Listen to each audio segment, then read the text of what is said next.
అందరికీ నమస్కారం. సో మెయిన్‌గా సార్ ముందుగా అడగాల్సిన ప్రశ్న ఏంటంటే కాంగ్రెస్ ప్రభుత్వం రేవంత్ రెడ్డి పరిపాలన ఎలా ఉంది సార్?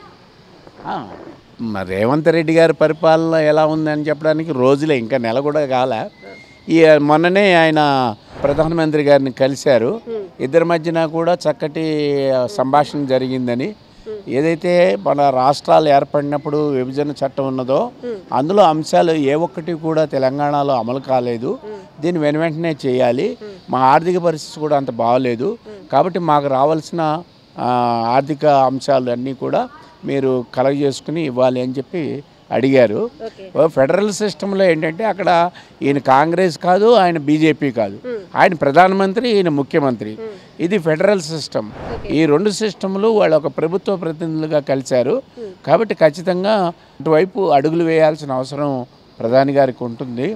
లేని పక్షంలో వైరుధ్యాలు పెరిగి ఇప్పుడు మన కేరళ రాష్ట్రంలో జరుగుతున్నట్టుగానే అదే రకంగా మన పక్కన ఉన్న తమిళనాడులో కూడా స్టాలిన్ గారితో ఆయన అనేక రకాలుగా ఇబ్బంది పెట్టారు. అంటే ఆల్రెడీ ప్రధాని గారిని అయితే కలిసి వచ్చారు రేవంత్ రెడ్డి. అవును, ఇద్దరు కలిశారు. ఏది ఉప ముఖ్యమంత్రి భట్టి గారు కలిశారు, అలాగే ఈయన కూడా కలిశారు. సో ఆ విధంగా మనకి మంచి జరుగుతుందని చెప్పేసి మేము ఆశిస్తూ ఉన్నాం సార్. అంటే ఇప్పటి వరకు ప్రతిపక్షాలు అంటే ఇదివరకు ఉన్న అధికార పార్టీ అన్నదేంటంటే ఇవన్నీ గ్యారంటీ లేని వారంటీలు అన్నారు. అదే నిజమవుతుందా? నిజంగానే గ్యారంటీ ఉందా ఈ వారంటీ? ఇంకా ప్రభుత్వం 20 రోజులు అయింది. శ్వేతపత్రం పెట్టారు. శ్వేతపత్రానికి ఆపోజిట్గా శ్వేతపత్రం అని పెట్టారు. అందులో ఉన్న గణాంకాలే ఇందులో ఉన్నాయి. వీళ్ళు ఏమంటారంటే అప్పులతో పాటు ఆస్తులు కూడా పెంచామని అంటారు. ఆస్తులు కాదు, అప్పులు ఎక్కువైపోయాయి అని చెప్పి వీళ్ళు చెప్తున్నారు. ఏదైనా న్యాయ విచారణ జరుగుతుంది. ఈ తెలంగాణలో మంచి రోజులు రాబోతాయని చెప్పి నాలాంటి వాళ్ళు ఆశిస్తూ ఉన్నాము. చూద్దాం ఎంతవరకు చేయగలుగుతారన్నది. సార్ చెప్పండి, ఏంటి ఇప్పుడు ఆర్టీసీలో అయితే ఫ్రీ పెట్టారు లేడీస్కి. సో ఇది ఎలా ఉండబోతోంది? నిజంగానే ఆర్టీసీకి ఇది ఏమి అప్పుల పాలు చేయదు కదా? ఆల్రెడీ ఆర్టీసీ అసలే అప్పుల పాలులో ఉంది అని చాలామంది అంటున్నారు. దీనివల్ల ఏదైనా బెనిఫిట్ అయ్యే ఛాన్సెస్ ఉన్నాయా లేదా లాస్ అవుతుందా? ఇది ఇప్పుడు పిల్లలకి విద్య నేర్పాలి. మన గవర్నమెంట్ స్కూల్లో ఉచితంగా నేర్పుతారు. లాభాలు ఎందుకు వస్తాయి? అట్లాగే ప్రభుత్వ వైద్యశాల ఉంటుంది, ఆరోగ్యం, అది బాధ్యత. అట్లాగే ప్రయాణం అన్నది ఈరోజు మోడర్న్ యుగంలో ప్రయాణం అనివార్యం. అందుకని ఈ ప్రయాణాన్ని పెంచుకోవాల్సిన అవసరం ఉంటుంది.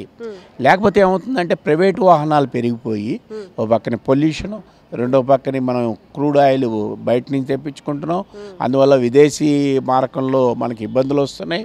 కాబట్టి ప్రైవేట్ రవాణాన్ని తగ్గించి పబ్లిక్ రవాణాన్ని ఇది చేయాలి. పబ్లిక్ అంటే ప్రభుత్వం లాభ నష్టాల మీద చూడకూడదు. రెండో అంశం ఏంటంటే మహిళలు ఫ్రీ అని చెప్పి ఊరికినే తిరగరు కదమ్మా. ఇప్పుడు ఏదో ఒక రోజుని పండగ అని చెప్పి వెళ్తారు. చాలా జోక్స్ వస్తున్నాయి కదా ఇప్పుడు. నేనేది ఏంటంటే ఇది ఇప్పుడు middle class, above middle class ఉంటారు కదా. ఇప్పుడు నేనే ఉన్నాను, ఎన్ఎస్ఎల్లో ఉన్నాను. మా వాళ్ళు ఆడవాళ్ళు ఉన్నారు. వాళ్ళు ఇక్కడి నుంచి బస్ స్టాండ్కి వెళ్ళాలంటే 1 కిలోమీటర్ వెళ్ళాలి. ఆటోలో వెళ్ళాలి. ఆటో వాడు 30 రూపాయలు 50 రూపాయలు తక్కువ లేకుండా లేడు. అంటే 20 రూపాయలు ఫ్రీ గురించి 50 రూపాయలు ఖర్చు పెట్టుకుని ఎందుకు వెళ్తా? ఆ 20 కలిపితే నేను ఎక్కడికి వెళ్ళాలో అక్కడికి వెళ్ళిపోతాను.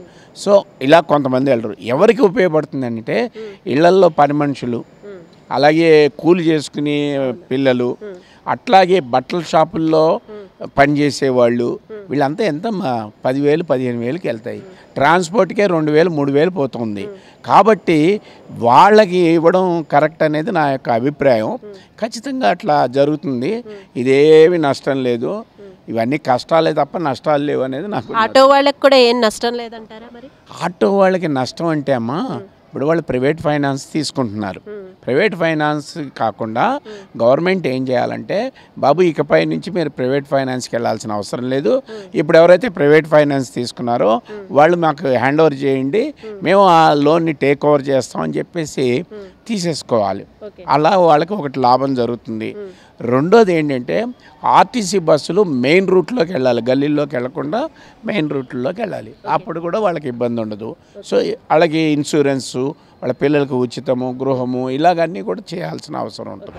ఈ 6 వారంటీల వెనకాల ప్రతిదానికి రేషన్ కార్డు కంపల్సరీ అన్నట్టు పెట్టారు. సో దాని గురించి ఏమంటారు? ఇప్పుడు రేషన్ కార్డు అంటే అర్థం ఏంటమ్మా, ఎవరైతే బిలో పవర్టీ లైన్కి తక్కువ ఉన్నారో వాళ్ళకి కదా. ఇప్పుడు కలిగిన వాడికి రేషన్ కార్డులు అవసరం లేదు కదా, కాబట్టి అది అవసరము. పేదల కోసం ఉండాలి ప్రభుత్వం, ధనికుల కోసం కాదు. ఈ రోజునైతే అదానీ అంబానీలని 24 లక్షల కోట్లు రద్దు చేశారు. ఇది తప్పు కదా. అందుకని వీళ్ళకి ఇచ్చేది అంతా వేల కోట్లు ఉంటాయి. కాబట్టి ఎట్లయితే రైతులకి రైతు బంధు ఇస్తున్నామో ఈ పేదలకు కూడా ఒక భరోసా ఇవ్వాల్సిన అవసరం ఉంది. ఇది ఖచ్చితంగా అమలు చేయాలని చెప్పి. సార్, పార్లమెంట్ ఎలక్షన్స్ ఎలా ఉండబోతున్నాయి అనుకుంటున్నారు? పార్లమెంట్ అంటే మన తెలంగాణకు వచ్చేసరికి ఇప్పుడు బీజేపీ ఏమో వాళ్ళు ఏదైతే విభజన చట్టంలో ఉన్నాయో ఒక్క అంశాన్ని కూడా వాళ్ళు బయ్యారం కానీ లేకపోతే కాజీపేట రైలు పెట్టెలకు సంబంధించింది కానీ ఇటువంటివి వాళ్ళు పూర్తి చేయలేదు. ఈ వ్యతిరేకత ఉంటుంది. రెండోది బీఆర్ఎస్ అవి రాబట్టడంలో ఫెయిల్యూర్ అయింది.